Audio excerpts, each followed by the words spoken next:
But Savitri व्रत की कथा, जिसे श्रवण मात्र से प्रभु की कृपा जीव के ऊपर बरसती है। दूसरी बात, श्रवण करने में ये तो हरि की कृपा हुई तभी तो श्रवण हो रहा है, अन्यथा इस प्रकार से घूमते फिरते लोग भले अपने जीवन को व्यतीत कर रहे हैं लेकिन सत्य से वंचित होते जा रहे हैं, उस आध्यात्मिकता से वंचित होते जा रहे हैं। इसी के लिए कहीं ना कहीं हरि की कृपा है कि आप रेडियो भोजपुरी FM 92.8 मेगाहर्ट्ज के तरंग के माध्यम से आप सब मिलकर के श्रवण कर रहे हैं बट सावित्री व्रत की कथा। एक बहुत बड़े दानी, जितेंद्रिय, सत्यवादी एक राजा थे मद्र देश में, जिनका नाम था अश्वपति। राजा थे, किसी भी प्रकार की कमी नहीं थी, सब चीज परमात्मा की कृपा से भरा पड़ा हुआ था, किसी चीज की कमी नहीं थी। मन में एक दिन विचार ऐसा आया, अश्वपति के मन में ऐसा विचार आया, सब चीज तो है लेकिन ये राजपाट सुना सुना सा दिख रहा है। मन में इस बात को सोच करके अशांति छा गई।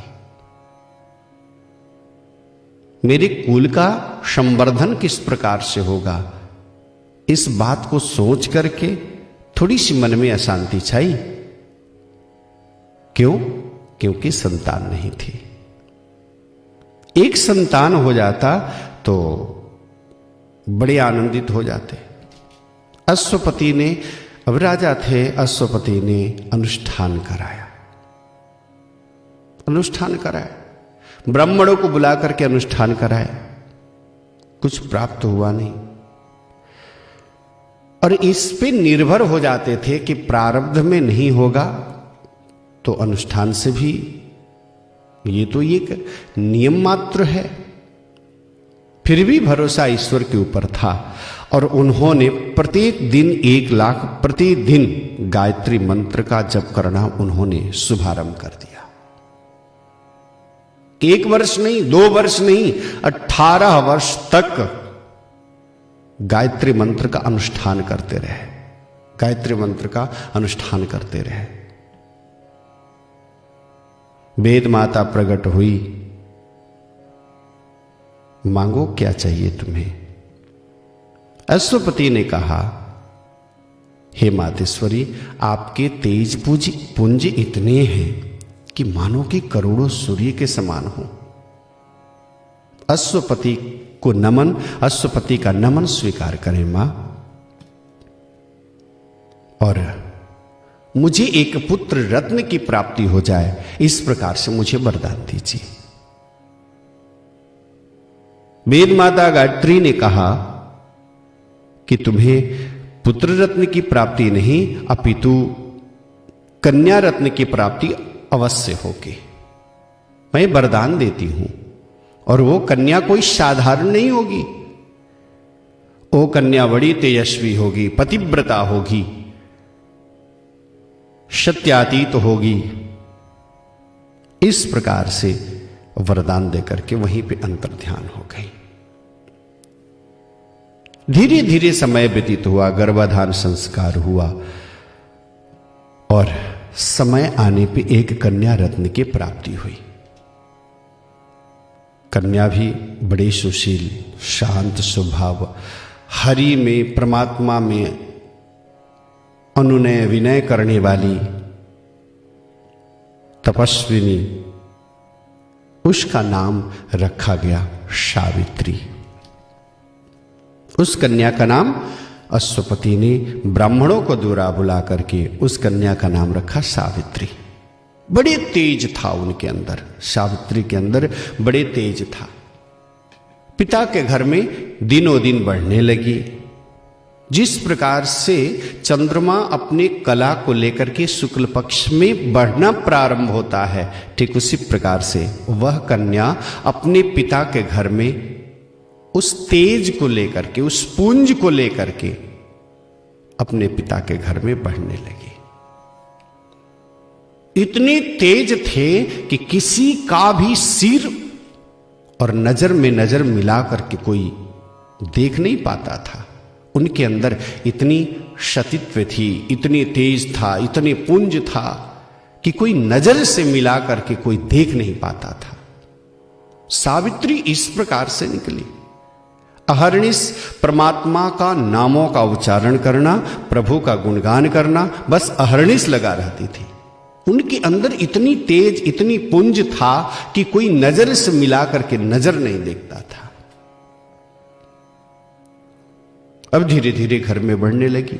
अश्वपति के मन में ऐसा विचार आया कि जब संतति अपनी जब विवाह के योग्य हो जाए तो उसको समय से विवाह कर देना चाहिए। अश्वपति के मन में ऐसा विचार आया कि कन्या का विवाह समय से कर देना चाहिए, लेकिन सामर्थ्यता नहीं थी किस वर को ढूंढा जाए, कहां ढूंढा जाए। एक दिन की बात है कि अश्वपति सावित्री के समक्ष उन्होंने कहना भी प्रारंभ कर दिया कि बेटी, तू तो विवाह योग्य हो चली है, लेकिन तुम्हें वरण करेगा कौन? तेरे तेज के समक्ष किसी की नजरें टिकती नहीं। फिर मैं वर का वरण कैसे करूं? किस प्रकार से करूं? बेटी, मेरा ये आदेश मानो, आज्ञा मानो कि तुम अपने वर का अन्वेषण तुम स्वयं करो। तुम स्वयं खोजो। जिसको तुम खोज करके लाओगी, जिसको प्राप्त करोगी, उसके साथ में तुम्हारा विवाह मैं अवश्य कर दूंगा। सावित्री ने कहा, पिताजी ये आप क्या कह रहे हैं? सत्य बात है, तेरे आगे किसी का तेज टिकता ही नहीं, कोई आकर के नजर से नजर मिलाता ही नहीं, तो फिर मैं कैसे ढूंढूं, किस प्रकार से खोजूं? मुझे ये समझ में नहीं आता। इसमें तुम सहयोग करो बेटी, तुम इसमें सहयोग करो। और उस समय में पिता के आज्ञा को पाकर के शिरोधार्य रख करके, और उसने बोलबाला था ही, सब चीज प्राप्त था ही, राजा की लाडली थी, राजकुमारी थी, किसी भी प्रकार की कोई कमी नहीं थी। सैनिकों के द्वारा, महामंत्रियों के द्वारा भ्रमण में निकली, व्यवस्था दी गई, और उसके पश्चात इस प्रकार से घूमते फिरते जंगल के लिए उन्होंने प्रस्थान किया। जंगल में जब प्रस्थान की तो उस समय में एक तेज पुंज जैसा, बड़े ही सुंदर स्वभाव, आचरण भी अच्छा, माता पिता का सेवा करने वाला एक लड़का दिखा इनको। उसने जाकर के बात करी, कौन हो तुम? नाम क्या है तुम्हारा? उसने बताया कि मेरा नाम सत्यवान है। क्या करते हो इस घने जंगल में? बस माता पिता का सेवा करता हूं। मेरे जीवन में कोई चीज है तो वह माता पिता का सेवा है, बस माता पिता का मैं सेवा करता हूं। मेरे माता पिता को कोई कष्ट न हो, परेशानी न हो, जिन्होंने इतने सुंदर इस संसार को दर्शाया, दिखाया, उन्हीं की सेवा में मैं अहर्निश लगा रहता हूं। अच्छे, तुम्हारे माता पिता कौन है? सब देखिए। उसने मन ही मन उस सत्यवान को उन्होंने चुन लिया कि मेरे वर के कोई लायक हैं तो ये सत्यवान ही हैं, और उसने मन ही मन विचार करके उनको चुन लिया। ये कोई साधारण नहीं थे, सत्यवान कोई साधारण नहीं थे। साल्व देश के द्रुमत्सेन राजा थे, लेकिन शत्रुओं ने उनको परास्त कर दिया था, और शत्रुओं के परास्त होने के पश्चात ये अब तो भाई राज्य जिसका समाप्त हो गया हो तो फिर बसे तो बसे कहां, जंगल में लेकर के आए। उस राज के कारण इनका धीरे धीरे इनके पति पत्नी का नेत्र हीन हो गए, नेत्रों से कुछ दिखाई नहीं देता था। वो पुत्र जो सहारा बन करके उस जंगल में रहना प्रारंभ किया, अपने माता पिता का सेवा करना प्रारंभ किया। ध्रुमद सेन राजा परास्त होने के पश्चात वो जंगल में ही रहना प्रारंभ कर गए।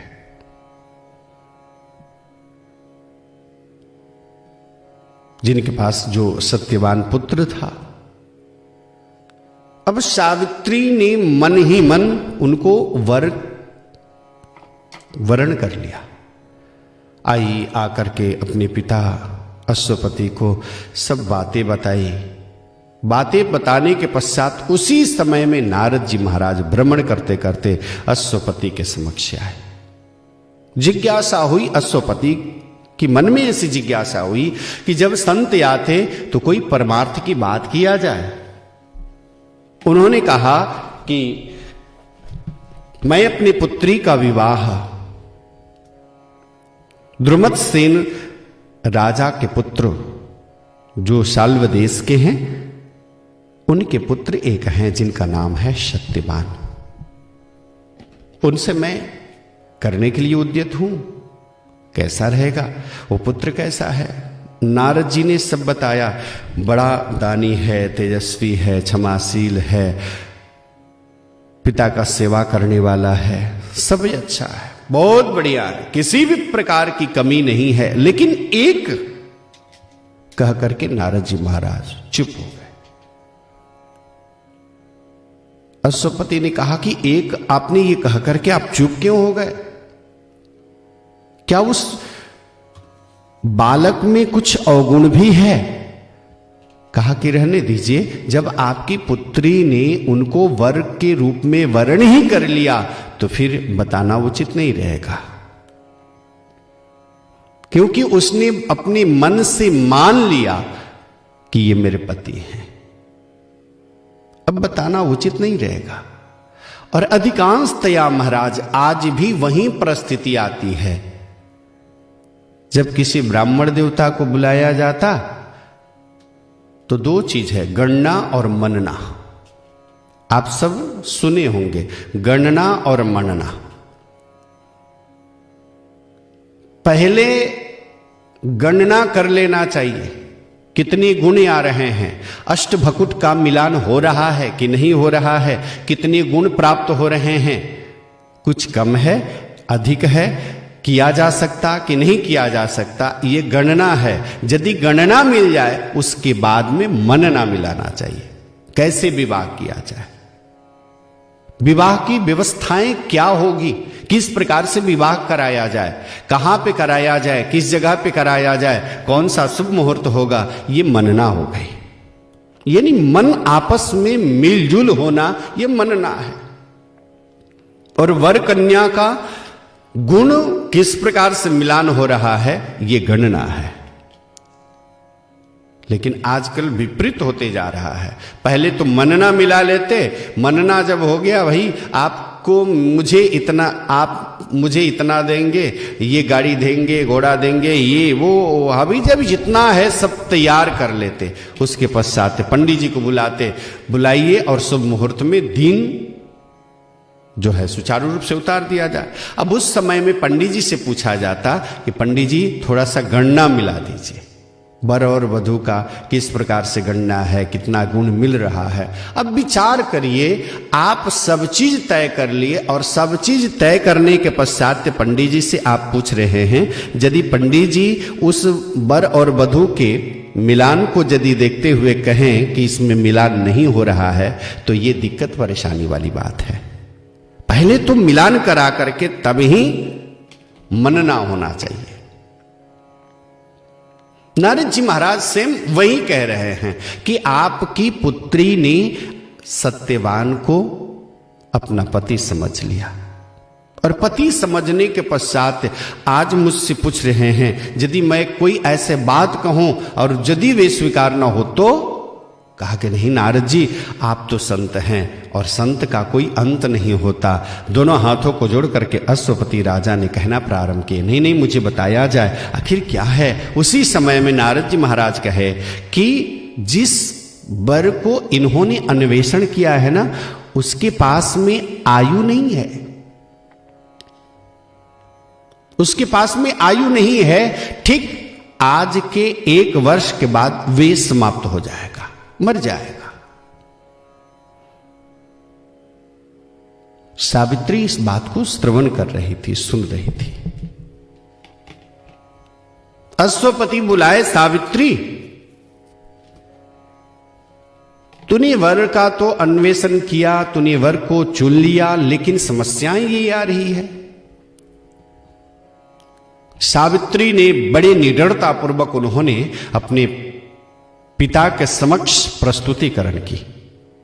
पिताजी, ये सनातन है और सनातन में जब भी कोई एक बार अपने पति को स्वीकार कर ले,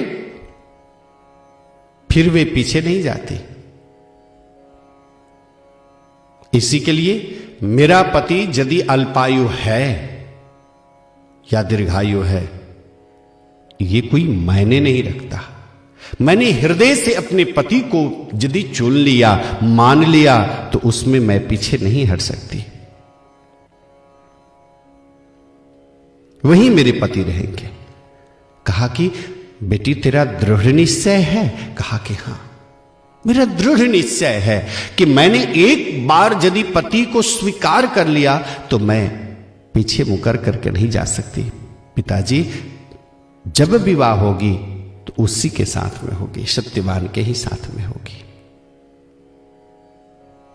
उस समय में उस प्रकार से मुहूर्त बनाई गई। नारद जी वहां से विदा हुए और महाराज उस प्रकार से जब मुहूर्त बनाई, सामग्री को इकट्ठा किया गया और पूरी सामग्री को लेकर के जनधन के साथ आज अश्वपति राजा, जो अपने बिटिया की शादी सत्यवान से करने वाले हैं, जंगल में गए। अरे इतनी सामग्रियों के साथ ये आ कौन रहे? सत्यवान को ये पता भी नहीं थी कि मेरा विवाह होने वाला है। उस जंगल में जब इस प्रकार से आवागमन जब सत्यवान देखे, बड़े घबरा गए, बड़े विचलित हो गए। क्या होने वाला है पता नहीं। पूरी सामग्री को लेकर के गए और कुछ दूर से पहले ही अश्वपति राजा ने अपने सिर का पाग और चरण पादुका को पहले ही त्याग दिया और गए ध्रुमत सेन के पास और जाकर के उनके चरणों में झुक करके नमन किए। और नमन करने के पश्चात उन्होंने इस प्रकार से व्यवस्था मिलाई। उन्होंने कहा कि मैं अपने कन्या दान आपके पुत्र के साथ में, अपने विद्या का विवाह आपके पुत्र के साथ में मैं करना चाह रहा हूं। सत्यवान के पिताजी ने कहा, आप कौन हो? कहां से आए हो? मेरे बारे में आपको कुछ पता है? आज इस जंगल में भोजन की व्यवस्था नहीं। जब मेरा पुत्र कंदमूल लेकर के आता, उसी के अनुसार ये जीविका पालन हो रही है। हम लोगों की जीविका पालन में इतनी कष्ट परेशानी हो रही है, तो आपकी पुत्री इस जंगल, घने जंगल में किस प्रकार से रहेगी? ये राजकुमारी किस प्रकार से इस जंगल में रहेगी? मैं राजा था, लेकिन आज मैं राजा नहीं हूं। मेरे पास भोजन की व्यवस्था नहीं है, सुंदर से रहने के लिए व्यवस्था नहीं है, तो फिर आपकी बिटिया इस घने जंगल में किस प्रकार से रह लेगी? अश्वपति ने कहा कि जिस व्यवस्था में पति रखे, उस व्यवस्था में मेरी बिटिया रहने के लिए तैयार है। कहा ठीक है। और महाराज इस प्रकार से उस घने जंगल में भी वेद मंत्र के उच्चारण हो रहे हैं और वेद मंत्रों के द्वारा पाणी ग्रहण संस्कार व्यतीत होना, बड़े सुंदर से पाणी ग्रहण संस्कार संपन्न हुई। यहां तक जब देखा कि मेरे पति के समक्ष कुछ भी नहीं, तो जितने भी शरीर पर गहने थे, सबको उतार करके ब्राह्मणों में बांटना प्रारंभ कर दी सावित्री ने। कहा कि मेरे पतिदेव के समक्ष कुछ भी नहीं और मैं इस प्रकार से सज धज करके रहूं, तो मेरे लिए ये पतिव्रता स्त्रियों का ये धर्म नहीं बनता कि अपने पति को ये दिखाएं कि मेरे मायका बहुत ही धनवान है। महाराज उस समय में लिखित आया कि सभी ब्राह्मणों को निकाल करके सब बांट दिया और एक एक दिन गिनती रही, एक एक दिन गिनती रही। नारद जी का वचन हृदय में ही रहा, किसी भी प्रकार से वो भूलती नहीं थी। मेरे पति की आयु इतने दिन अब शेष रहे। फिर एक दिन व्यतीत हो गया, मेरे पति की आयु इतने दिन शेष रहे, इतनी दिन शेष रहे। पति के सिवा अपने सास ससुर सेवा में रत रही, एकदम रत रही। जब कंदमूल आहार आता तो उसे ग्रहण करके जीविका को पालन करती थी, पतिव्रता नारी बनी। और महाराज उस समय में धीरे धीरे धीरे धीरे धीरे धीरे व्यतीत होते होते होते होते जब सुनी कि अब मेरे पति का आयु अवशेष ठीक 4 दिन रहा है, अब अधिक दिन मेरे पति रहेंगे नहीं इस संसार में, उसने प्रणय ठान लिया, पानी को भी पीना छोड़ दिया, भोजन ग्रहण करना छोड़ दी कि जब इस संसार में मेरे पति ही न रहे तो मेरा क्या अस्तित्व है, सबको छोड़ दिया। और मानो कि एक व्रत दृढ़ता पूर्वक उसने व्रत करना शुभारंभ किया, कठोर तपस्या की। जिस दिन सत्यवान को मृत्यु को प्राप्त होना था, उस दिन अपने सास और ससुर से दोनों से कही कि आज मैं सोच रही हूं कि अपने पति के साथ जंगल में जाने के लिए, मैं अपने पति के साथ जंगल में जाना चाहती हूं। दुर्मत सिंह ने कहा कि बेटिया, अरे तू जंगल में क्यों जाना चाहती? नहीं नहीं, आज मेरी इच्छा हो रही है कि मैं अपने पति के साथ जाऊं, क्योंकि इनको ये पता था आज मेरा पति जीवित नहीं रहेगा, आज मेरा पति इस संसार को छोड़कर के जाने वाला है। नारद जी ने जो बताया वो असत्य भाषण हो ही नहीं सकती, वो नारद जी ने सत्य कहा है। और आज अपने पति के साथ सावित्री सत्यवान के साथ निकली जंगल में। जंगल में जाने के पश्चात घूम घाम की, और घूम घाम करने के पश्चात जब सत्यवान वृक्ष पे चढ़ा कुछ लकड़ी लेने के लिए, काट रहा था ऊपर, अचानक उसके सिर में दर्द हुई, और सिर में दर्द होने के पश्चात उसने कहा कि सावित्री देखो ना, मेरे सिर में बड़ी वेदना हो रही है, बड़ा कष्ट हो रहा है। सावित्री कही, पतिदेव आप धीरे धीरे नीचे आ जाइए। उसने कुल्हाड़ी को अच्छे समावेश करते हुए, सुरक्षित रखते हुए वे वृक्ष से उतर करके और नीचे की तरफ आया, और आ करके सावित्री बैठी, और बैठने के समक्ष उसी समय में सत्यवान का जो सिर था अपने गोद में रखी, और गोद में रख करके सिर को सहलाना प्रारंभ किया, सिर को सहलाना प्रारंभ किया।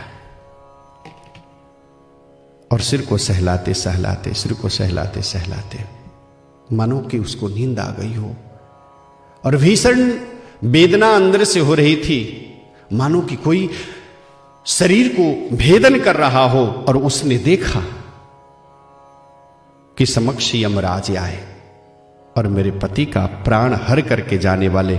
लेकिन सावित्री में इतनी सत्यता थी कि उस सत्य के प्रभाव से, उस तेज के प्रभाव से, उस व्रत के प्रभाव से अपने पति के प्राणों के साथ में निकलना प्रारंभ की। कुछ दूर तक गई, यमराज के साथ में कुछ दूर तक गई। यमराज कहा कि देख, ये संसार की रीत नहीं है, जो तुम साथ में चल रही हो ना, ये संसार की रीत नहीं है। जा अपने पति का दाह संस्कार कर। कहा कि मैं अपने पति का दाह संस्कार कैसे करूं? फिर आगे यमराज के साथ में बढ़ती गई। यमराज ने कहा कि तुम लौट जा, पति के साथ तो नहीं जा सकती। महाराज हार पाच करके यमराज ने कहा कि एक काम करो, पति के जीवित के सिवा अलावा तुम एक वरदान मांगो,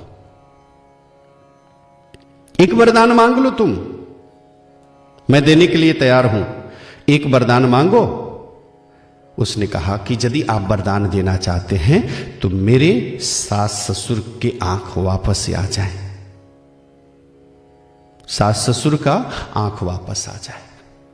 कहा कि तथास्तु, तुम्हें वरदान ये मिला। फिर पीछे छोड़ी नहीं यमराज की, फिर चलती रही। जब यमराज ने देखा कि अरे अभी तक तुम हम लोगों की पीछा नहीं छोड़ी, दूसरा वरदान मांग लो और हम लोगों को पीछा छोड़ो, जाओ तुम। उसने कहा कि यदि आप देना ही चाहते हैं तो जो मेरा खोया हुआ राज्य है वो राज्य हम लोगों को वापस से आ जाए। कहा कि तथास्तु, यही होगा। कहा अब भी तो जा। लेकिन सावित्री में इतना तेज पुंज था कि पीछे नहीं लौटी। फिर चलती गई। यमराज ने कहा कि अंतिम वरदान मैं देना चाहता हूं, ये लेकर के तुम वापस आ जा, चले जा तुम वापस। कहा कि नहीं जाऊंगी। उस समय में यमराज ने कहा कि सुन, इतने मैंने वरदान दिया, तुम एक और वरदान लेकर के तुम वापस चली जा। उसने कहा कि मांग लो, जो तुम्हें मांगना है वो मांग लो। उस समय में इसने मांगी कि यदि मुझे देना ही चाहते हैं वरदान तो मुझे 100 पुत्र हो, इस प्रकार से मुझे वरदान दीजिए। यमराज ने कहा तथास्तु, अब पीछे लौट जा। सावित्री को हंसी आई, 100 पुत्र होंगे कैसे? आपने तथास्तु कह दिया, यह बात कभी असत्य हो नहीं सकता। आपका दिया हुआ वरदान कभी झूठा नहीं हो सकता। आपने 100 पुत्र होने का वरदान दिया है, लेकिन मेरे पति देव ही नहीं रहेंगे तो मेरा 100 पुत्र आएगा कहां से? वहां पर वचनबद्ध होकर के और यमराज कुछ क्षण के लिए सोचना प्रारंभ कर देते हैं। और इस सावित्री के इस कठोर तपस्या से प्रसन्न होकर के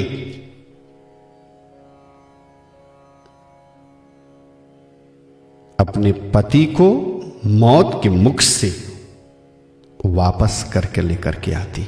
विचार करिए,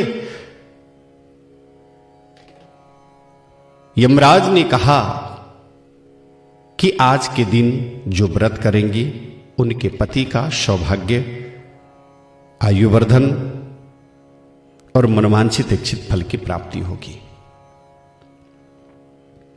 तथास्तु कह करके चले गए।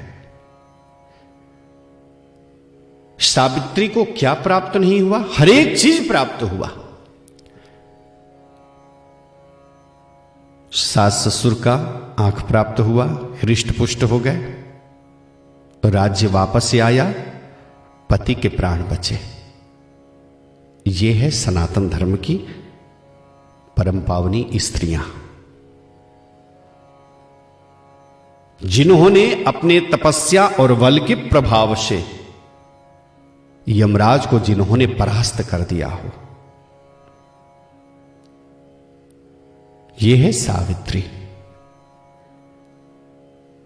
जिसे हम सब मिलकर के वट सावित्री के नाम से आज के दिन में बड़े धूमधाम से आनंद चित्त होकर के पूजन करते, पति की लंबी आयु हो इसके लिए प्रभु से विनती करते, प्रार्थना करते। जो संतान प्रद है और सदैव प्रभु की कृपा भक्तों के ऊपर अहर्निश बनी रहे, इस प्रकार से सावित्री ने अपने पति के मृत्यु के पश्चात भी जिन्होंने काल के गाल से अपने पति को वापस लाया हो, ये व्रत की महिमा है। कार्यक्रम सत्संग प्रभात रेडियो भोजपुरी FM 92.8 मेगाहर्ज के तरंग के माध्यम से आप सब मिलकर के इस कार्यक्रम को रसपान कर रहे हैं। रेडियो भोजपुरी FM के माध्यम से कार्यक्रम सत्संग प्रभात आपको कैसा लगा, आप कहाँ से श्रवण कर रहे हैं, किस जगह से श्रवण कर रहे हैं, उसके लिए आप प्रत्युत्तर जरूर दें।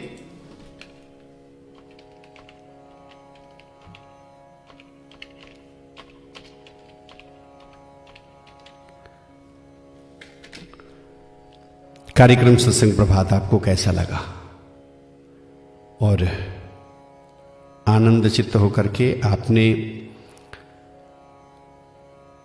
जो इस व्रत की कथा को रसपान करके श्रवण किए, उसके लिए ढेर सारा धन्यवाद।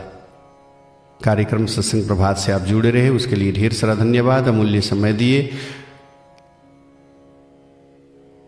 आइए हम सब मिलकर के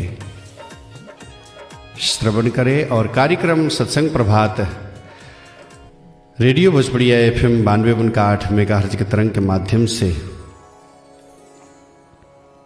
श्रवण किए, उसके लिए ढेर सारा धन्यवाद।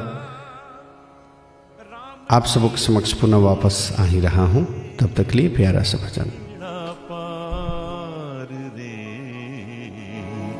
बेड़ा पार रे बेड़ा पार।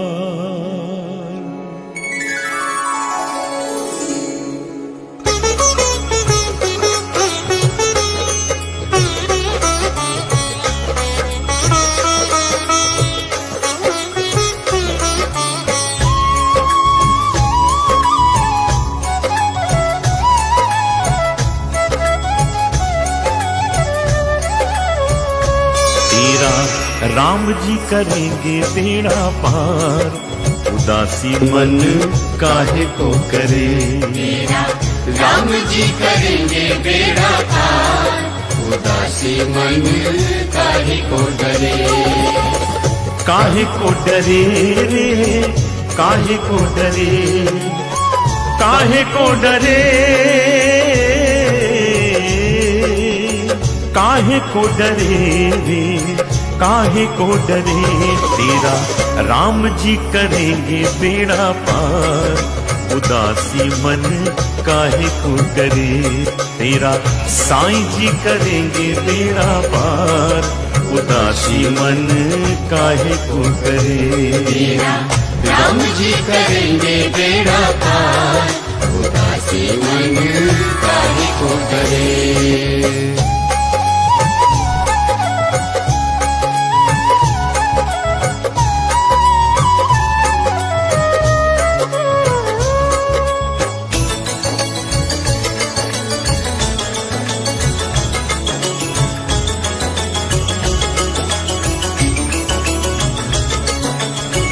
काबू में मझधार उसी के, हाथ में पतवार उसी के।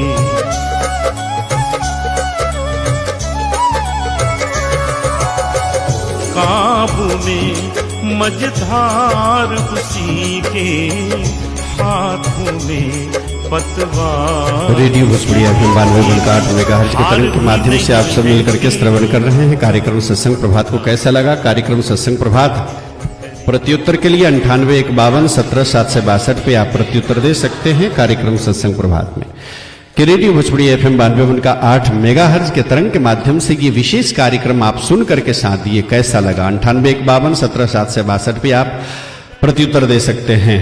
कार्यक्रम सत्संग प्रभात रेडियो भोजपुरी FM के माध्यम से दीवाना पान भंडार गम्हरिया नहर चौक से इस कार्यक्रम को श्याम सुंदर बैठा जी इस कार्यक्रम को रसपान कर रहे हैं। आस मोहम्मद अंसारी जी रामपुर टोकनी से इस कार्यक्रम को सुन रहे हैं। काजल जी बलिरामपुर से सुन रही हैं। पूजा परासर जी अभी सुन रही हैं और उसी क्रम में है पीयूष कुमार पांडे जी सुन रहे हैं। अभिषेक सिंह जी गोपालगंज से सुन रहे हैं। राजकुमार माली जी परसौनी से, ब्रिजभूषण पांडे जी मानिकपुर से इस कार्यक्रम को रसपान कर रहे हैं। कार्यक्रम सत्संग प्रभात से आप भी जुड़ना चाहते हैं, आप भी समावेश होना चाहते हैं तो उसके लिए 98 152 17 762 पे प्रत्युत्तर जना सकते हैं। इसी शुभ संदेशों के साथ आने वाले सत्र में मैं जितेंद्र परासर आप सबों के समक्ष जरूर उपस्थित होंगे। तब तक के लिए रेडियो भोजपुरी एफएम सुनकर के साथियों उसके लिए ढेर सारा धन्यवाद। जय श्री राधे, जय श्री कृष्ण।